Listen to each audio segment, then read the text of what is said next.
வணக்கம் நேயர்களே. ஸ்ரீ அகண்ட பரிபூரண சச்சிதானந்த சர்க்குரு சுவாமிகளுடைய சபை வந்து எங்க இருக்குன்னு பாத்தீங்கன்னா, தாம்பரம் சேலையூர் பகுதியில இருக்கக்கூடிய ராஜகீழ்ப்பாக்கத்துல அவருடைய ஜீவ சமாதி அமைஞ்சிருக்கு. அவரு ஜீவ சமாதி அடையறதுக்கு முன்னாடி அவர் செய்த மகிமைகளையும் அற்புதங்களையும் வந்து நீங்க வந்து நிறைய கேட்டிருப்பீங்க. ஆனா அவர் ஜீவ சமாதி அடைஞ்ச பிறகு அவரை தேடி வந்த பக்தர்கள் நிறைய அற்புதங்களை செஞ்சிருக்காரு. அதுல சில விஷயங்களை நான் இன்னைக்கு உங்களுக்கு சொல்ல போறேன், வாங்க கேட்கலாம். சச்சிதானந்த சபையே சன்மார்க்கம் தனை அறியும் நோக்கம் உண்டாக்கும். சச்சிதானந்த சபையே சன்மார்க்கம் தனை அறியும் நோக்கம் உண்டாக்கும். சச்சிதானந்த சபையே. பர்மாவை சேர்ந்தவங்க ராணி அம்மாளுங்கிறவங்க. அவங்க வந்து அவங்களுடைய அப்பா வந்து பாத்தீங்கன்னா தமிழ் தான். ஸோ அவங்களுக்குமே வந்து அவங்க சின்ன வயசுலேயே வந்து தமிழர் ஒருத்தரை வந்து கல்யாணம் பண்ணி கொடுத்துட்றாங்க. அவங்க அம்மா எல்லாம் பர்மா தான். ஸோ பர்மால இருக்காங்க. சில காரணங்களால அவங்க வந்து தமிழகத்துக்கு வர வேண்டியிருக்கு. ஸோ அகதிகளா இங்க வராங்க.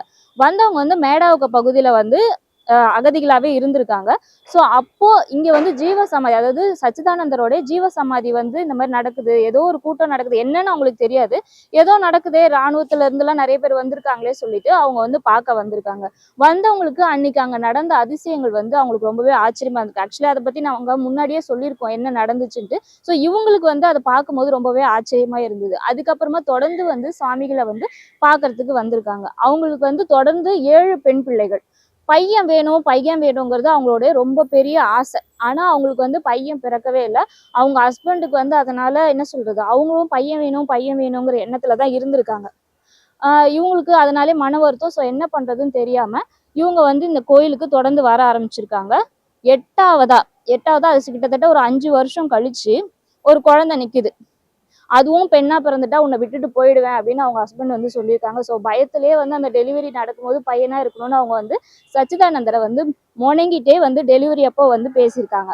ஸோ அப்போ வந்து அவங்களுக்கு ஒரு ஆச்சரியம் என்ன இருந்ததுன்னா, பையன் குழந்தை பிறந்தது. அதாவது 7 பெண் பிள்ளைகளுக்கு அப்புறம் 8ஆவதா ஒரு பையன் குழந்தை பிறந்தது. அவங்களுக்கு அவ்வளோ சந்தோஷம். அவங்க கணவர்கிட்ட போய் சொன்னாங்களாம், இந்த மாதிரி நான் சாமி கிட்ட வந்து வேண்டிக்கிட்டேன், நம்ம போய் நேர்த்திக்கடன் பண்ணணும், இங்கேதான் போய் மொட்டை அடிக்கணும் அப்படின்னு சொல்லி வேண்டியிருக்காங்க.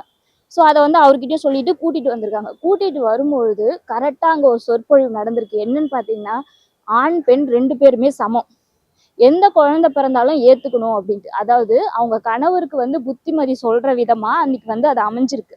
ஸோ அவங்களுக்கு குழந்தையும் வந்து இறைவன் வந்து கொடுத்துட்டு இருக்காரு. நீ கேட்டியா, ஆண் குழந்தை வேணும்னு கொடுத்துட்டு இருக்காரு. அவங்க ஹஸ்பண்டோட எண்ணம் தப்புங்கிறதையும் அன்னைக்கு இறைவன் வந்து உணர்த்திருக்காரு. அதுக்கப்புறமா அவங்களுக்கு பிறந்த பெண்களுக்கு பிறந்த குழந்தைங்க எல்லாருமே அவர் வந்து ஈக்குவலா பார்க்க ஆரம்பிச்சிருக்காரு. சமூகத்துல ஆண் பெண் இனம் மதம் எல்லாமே சமங்கிறத வந்து இறைவன் இவங்க மூலமா நமக்கு உணர்த்திருக்காரு. இச்சை என்பதை நீக்கும் எல்லோர்க்கும் இன்பமே வழி சேர்க்கும் சொல் யார்க்கும். இச்சை என்பதை நீக்கும் எல்லோர்க்கும் இன்பமே வழி சேர்க்கும் சொல் யார்க்கும். மேரி அம்மாள் அப்படிங்கிறவங்க வந்து ஒரு கிறிஸ்டின். அவங்க வந்து மாடம்பாக்கம் பகுதியை சேர்ந்தவங்க.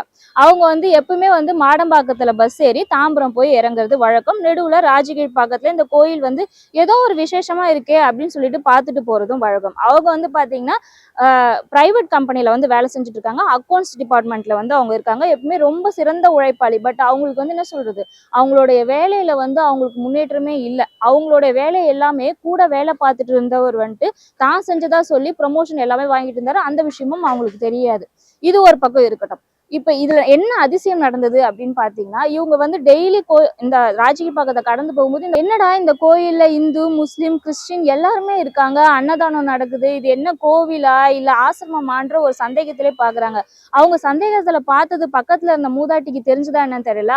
அவங்க கேட்காமலே சொல்றாங்க, இது வந்து சச்சிதானந்தருடைய ஜீவ சமாதி இருக்க இடமா, இங்க மதம் இனம் எதுக்குமே வந்து என்ன சொல்றது தடை கிடையாது, எம்மதமும் இங்க வந்து சம்மதம், இங்க நீங்க போனீங்கன்னா உங்களுக்கானது தானா நடக்கும் அப்படிங்கிற மாதிரி அவங்க கிட்ட சொல்றாங்க. இவங்க இந்துவா இருப்பாங்க, அதனால வந்து நமக்கு வந்து அவங்களோட மதத்தை வந்து பரப்புறதுக்காக என்னமோ நம்ம கிட்ட சொல்றாங்க போல நினைச்சிட்டு அவங்க போயிட்டு இருக்காங்க. மறுநாள் வரும்பொழுதும் இதே மாதிரிதான் வந்து பாக்குறாங்க, இன்னும் க்ரௌட் அதிகமா இருக்கு. அன்னைக்கு மகா குரு பூஜையோ ஏதோ நடந்துட்டு இருந்திருக்கும் போல, செம்ம க்ரௌடு இருந்திருக்கு. ஸோ அப்பயும் எல்லாருமே இருந்ததை பார்த்துட்டு அவங்க சும்மா தான் பார்த்துட்டு இருக்காங்க. ஒரு முஸ்லிம் அவங்க வந்து இவங்க கேட்கவே கிடையாது. அவங்க வந்து இன்னொருத்தவங்க கிட்ட பேசிட்டு இருந்திருப்பாங்க போல இருக்கு. இங்க வந்து எனக்கு இந்த மாதிரி நிறைய நல்ல விஷயங்கள் நடந்திருக்குன்னு. இவங்களுக்கு ஆச்சரியமா இருந்தது. பரவாயில்லையே, அப்ப நேத்து அவங்க சொன்னது உண்மைதான் போல அப்படின்னு நினைச்சு வீட்டுக்கு போனவங்க, அதாவது எப்பயுமே வந்து காலையில வந்து ஒரு 5 மணி 6 மணிக்கு எழுந்து வீட்டுல எல்லாம் சமைச்சு முடிச்சுட்டு பஸ் ஸ்டாப்புக்கு வந்து ஒரு 8 மணிக்கு பஸ் ஏறது அவங்களுக்கு வழக்கம். ஆனா அன்னைக்கு அவங்களுக்கு 4 மணிக்கே முழிப்பு வந்துச்சு. டைம் பார்க்கல, எப்பயும் போலதான் கிளம்புறோம்னு நினைச்சு கிளம்பி 7 மணிக்கே பஸ் ஸ்டாப்க்கு வந்துட்டாங்க. வந்தவங்களுக்கு என்னடா வந்த பிறகுதான் பாக்குறாங்க, மணி 7 தான் ஆகுது, அதுக்குள்ள வந்துட்டோமே, வீட்டுக்கு போயிடலாமா நினைச்சா எப்பவுமே அரை மணி நேரம் 1 மணி நேரம் கழிச்சு வர பஸ் அப்போ உடனே வந்துட்டு இருக்கு.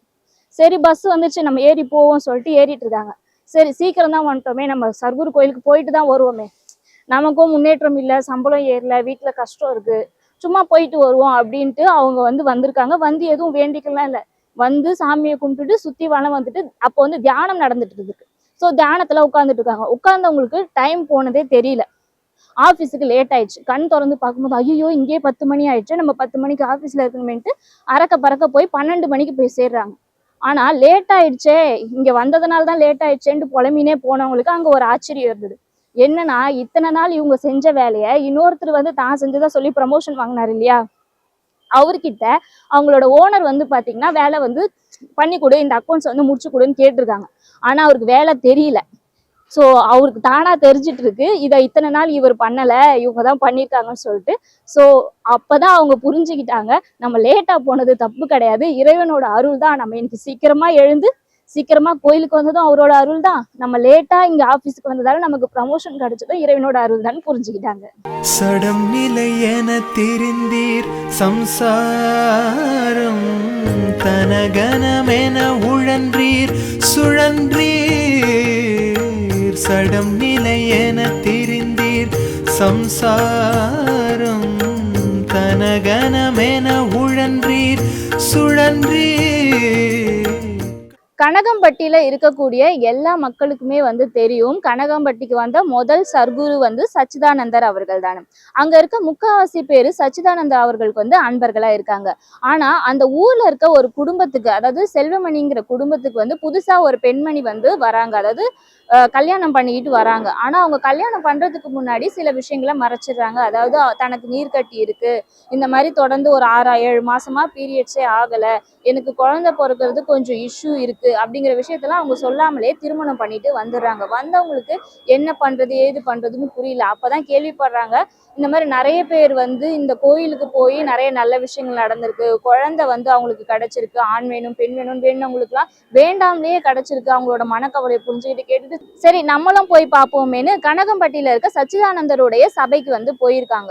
போயிட்டு எப்பயும் போல சுவாமியை கும்பிட்டுட்டு வலம் வந்துட்டு உட்காந்துருக்காங்க. உட்காந்து ரொம்ப ஆழமா தான் மனசுக்குள்ள இருக்க கவலை எல்லாத்தையுமே வந்து சொல்லியிருக்காங்க. சொல்லிட்டு அங்க இருக்கிற எலுமிச்சப்பழம் வந்து அப்ப கொடுத்துருக்காங்க. அதை வாங்கி அவங்க வாயில பிழிஞ்சு விட்டுட்டு திரும்பவும் சாமியை வலம் வந்துட்டு வெளியே வரும்பொழுது ஒரு பாட்டி வந்துட்டு, அம்மா இது என்னம்மா கீழே போட்டுட்ட, உன் பொருளா எடுத்துக்கோ அப்படின்னு சொல்லியிருக்காங்க. அது என்னன்னு பார்த்தா எள்ளு மிட்டாய் இருக்கும் இல்லையா, உருண்டை உடனே அந்த எள்ளு மிட்டாயோட கவர். இதை வந்து எதுக்கு இவங்க நம்மளுதுன்னு சொல்றாங்க, ஏன்னா சுத்தி பாக்குறாங்க, வேற யாரும் கிடையாது. பாட்டியம்மா வேற யாரும் இல்லை, உந்துல இருந்தா விழுந்துச்சு, நான் பார்த்தேன், எடுத்துட்டு போ அப்படின்னு சொல்றாங்க. ஸோ அவங்களும் எடுத்துட்டு போறாங்க. எடுத்துட்டு பஸ்ல தான் டிராவல் பண்ணும். ஸோ டிராவல் பண்றாங்க. டிராவல் பண்ணும்போது அதை சரி நம்ம சாப்பிடுவோமே அப்படின்னு சொல்லிட்டு புதுசா தான் இருக்கேன்ட்டு சாப்பிட்டுருக்காங்க. இப்போ என்ன ஒரு ஆச்சரியம்னா 6-7 மாசமா அவங்களுக்கு பீரியட்ஸ் ஆகல, நீர்க்கட்டி இருக்கு. டாக்டர்ஸ் எல்லாம் சொல்லியிருக்காங்க உங்களுக்கு அவ்வளவு சீக்கிரம் பீரியட்ஸ் ஆகுது, இந்த மாத்திரை எல்லாம் நீங்க எடுத்துக்கணும் அப்படின்ட்டு. இது எல்லாமே அவங்க குடும்பத்துக்கு தெரியாம ரகசியமா வந்து அவங்க அந்த ட்ரீட்மெண்ட்ல இருந்திருக்காங்க, அவங்க ஃபேமிலி சப்போர்ட் மூலமா. ஸோ திடீர்னு வீட்டுக்கு போனவங்களுக்கு பீரியட்ஸ் ஆயிருக்கு.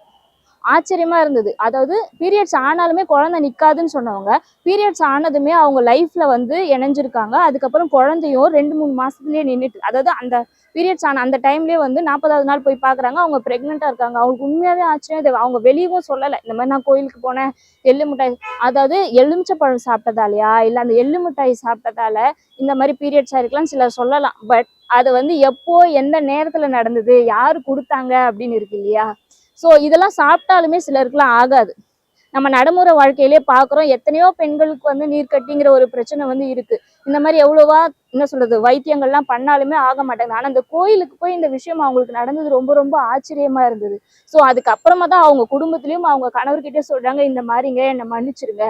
ஆனா அவங்க குடும்பத்துக்கு வாரிசு கொடுத்ததால அவங்களும் மன்னிச்சு அந்த தெய்வத்தை வந்து தன்னோட என்ன சொல்றது குலதெய்வமாவே நினைச்சு தான் குழந்தைக்கு வந்து அங்கேயே மொட்டை அடிச்சு காது குத்தி பேர் வச்சு அதுக்கப்புறம் பரம்பரை பரம்பரையா சச்சிதானந்தருக்கு சிறந்த அன்பர்களா இருக்காங்க. கடவுளுக்கு தேவையான பல தொண்டுகளை இன்னும் வரைக்கும் அவங்க செஞ்சு கொடுத்துட்டு இருக்காங்க. என்ன அன்பர்களே, சச்சிதானந்தருடைய அன்பர்களோட வாழ்க்கையில நடந்த உண்மையான சில சம்பவங்களை இன்னைக்கு நான் உங்ககிட்ட சொன்னேன், நீங்களும் கேட்டிருப்பீங்க. இதே மாதிரி வேற ஒரு நிகழ்ச்சியில நான் உங்களை சந்திக்கிறேன். நன்றி, வணக்கம். கடவுளை